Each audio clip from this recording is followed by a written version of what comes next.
I'm proud to rise as the MLA for my riding of St. Croix to speak in response to the government's speech from the throne.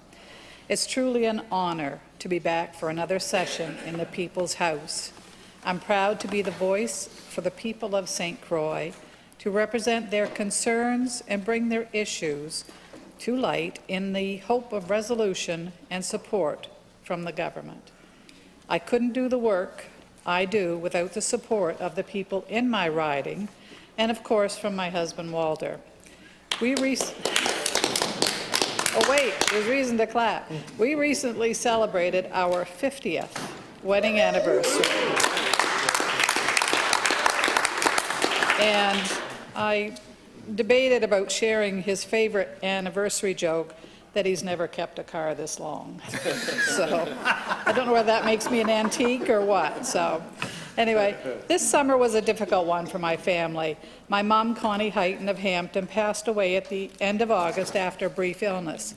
She did it on her terms, though. She wanted to make it to the wedding of her grandson, Jack Fitzpatrick, in June, mark her 94th birthday on August the 14th, and hold her great-great-granddaughter, Marlo, born August 16th.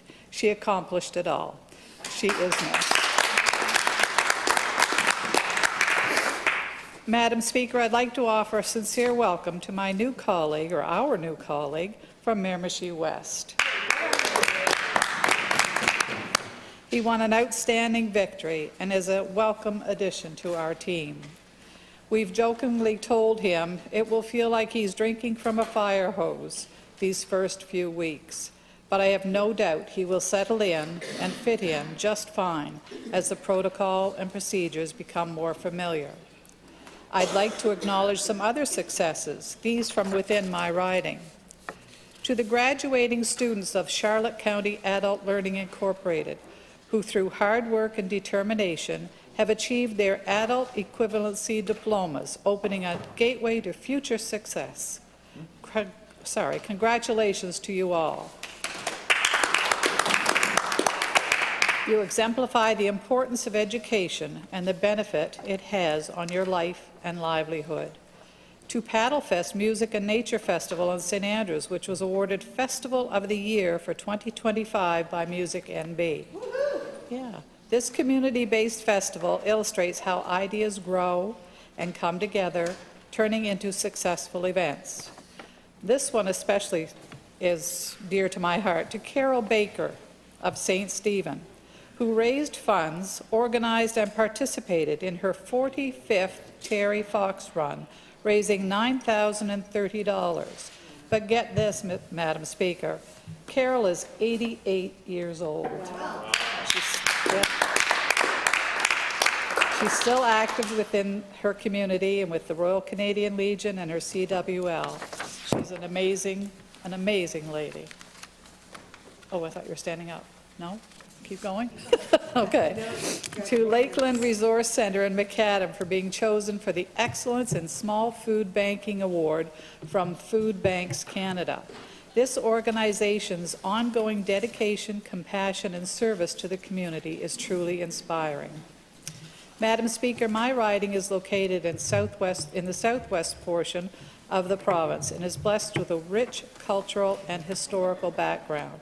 It is filled with hard-working, proud, compassionate individuals who care about their families and their neighbours, their businesses, and the future of their communities. The riding of St. Croix contains an island, Campobello, home to the Roosevelt Campobello International Park. This island is accessible by a bridge, which connects it to the community of Lubec, Maine, and then a road through that state to St. Stephen. Then there is a seasonal ferry for which the residents and visitors alike must pay a fee. Campobello needs a regular ferry service, Madam Speaker, like those which operate elsewhere in the province. My riding also contains the communities of St. Stephen, St. Andrews, Macadam, and the numerous smaller locales such as Oak Bay, Lawrence Station, Andersonville, Flume Ridge, Maxwell Crossing, Elmsville, Rolling Dam, Little Ridge, Moores Mills, Shamcook, Bayside, and Leverville. I know the municipal reform process amalgamated many of the smaller communities into nearby townships or into large rural communities, but residents' pride in their former identities and their family heritage remains strong. The riding of St. Croix offers gateways to the United States through Macadam and St. Stephen. Many of the residents share family relationships with the people in Maine. We also share businesses, activities, as well as our special International Homecoming Festival. And our St. Stephen Fire Department even has a mutual aid firefighting agreement with the City of Calais. It speaks volumes about the special relationship our two countries have had for generations. Back to Campobello Island, it's located in the Bay of Fundy, Madam Speaker. It's known as the centerpiece of New Brunswick's entry in Confederation in the aftermath of the Fenian raids in 1866. I'm sorry, I keep looking at you and I think you're getting up and I wonder if I'm supposed to sit down. Okay. The island is a focal point in the unique and special relationship between Canada and the United States. Former President Franklin Delano Roosevelt had a summer home he purchased in 1909 on Campobello, a community he called his beloved island. On January 22, 1964, Prime Minister Lester Pearson and President Lyndon B. Johnson commissioned the first and only international park between the two countries. It is visited by tens of thousands of tourists from both Canada and the United States every year. Last year, I was proud to be part of the official delegation celebrating the 60th anniversary of this special park. This community of Campobello, made up of hard-working and proud fishers and supporting businesses, is definitely worth the visit. Thank you, Madam Speaker. As I mentioned earlier, yesterday, each year St. Stephen launches the International Homecoming Festival with a unique Hands Across the Border ceremony on the bridge connecting Calais, Maine and St. Stephen. Residents, municipal, provincial, and government officials all gather with Legion representatives and exchange flags, goodwill, and handshakes. This festival is held in conjunction with another local celebration known as Chocolate Fest. As you may know, Madam Speaker, St. Stephen is known as Canada's chocolate town.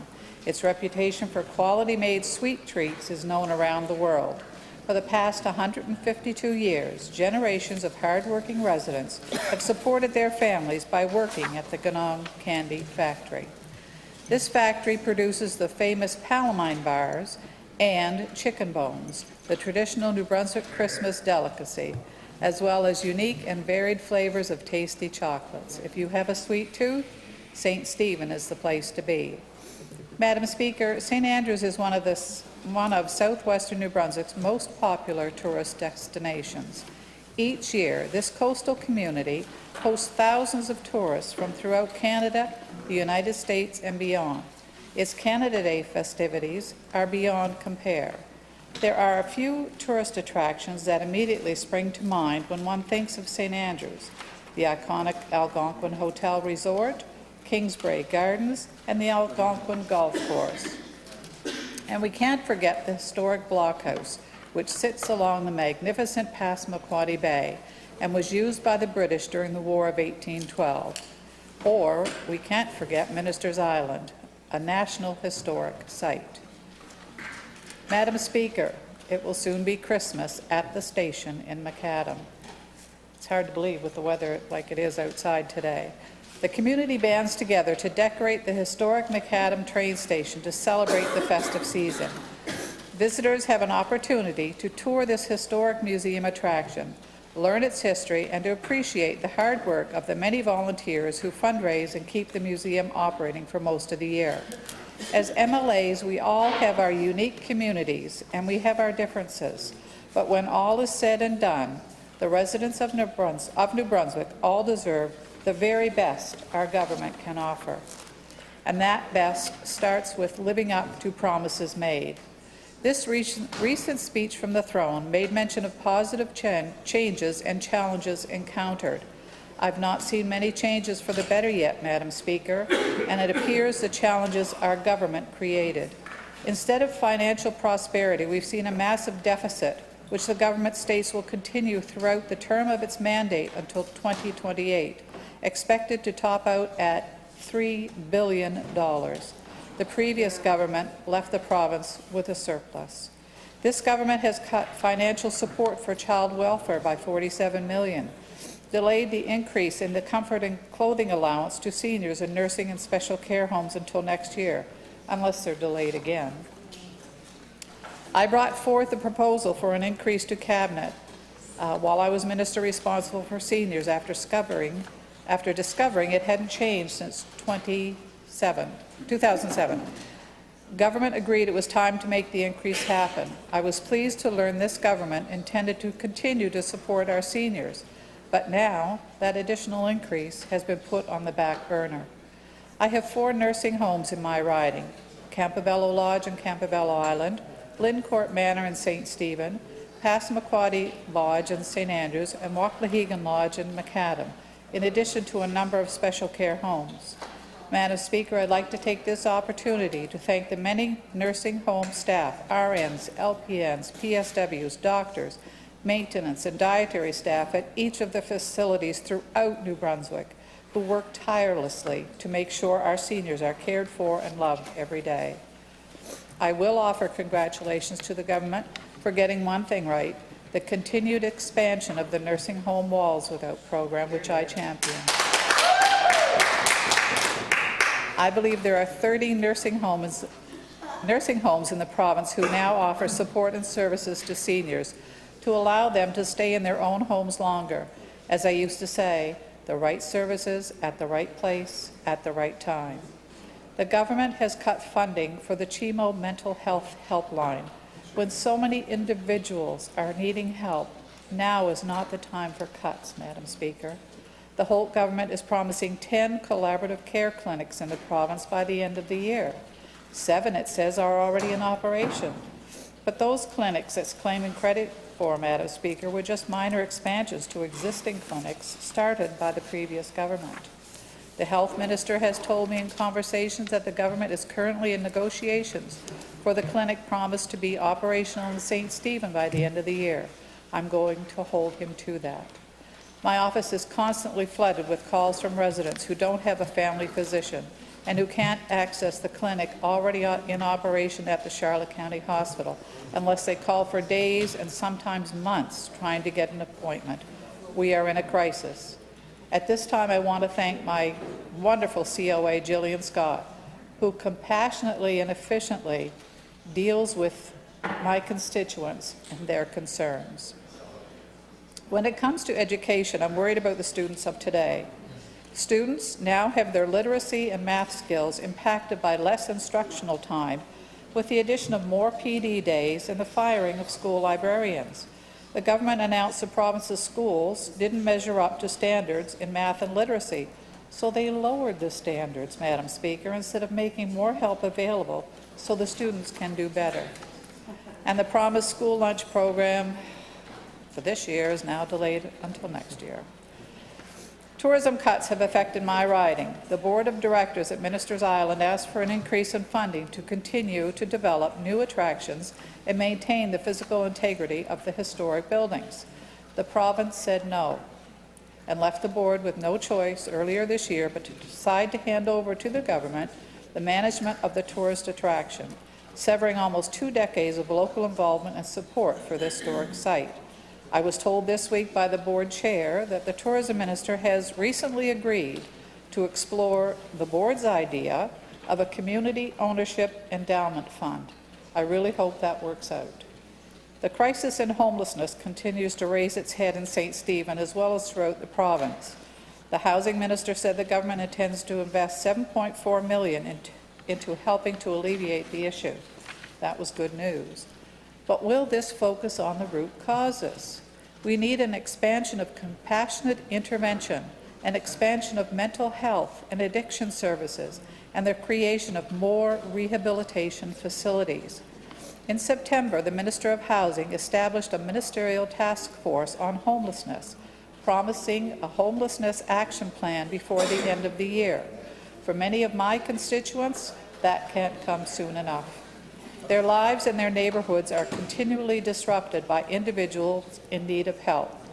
I commend the groups and organizations currently offering the help, but we need to do more, and again, offer the right service in the right place at the right time. As wonderful a place that my riding is not without need. We need affordable housing. We need more doctors and nurses and other healthcare professionals. We need healthcare clinics and mental health and addiction services locally. We need help with facilities that enable the homeless to get their lives back on track, to find jobs and reunite with their families. Our strong opposition team is committed to working for the people of this province, and I am committed to being a strong voice for the people of St. Croix.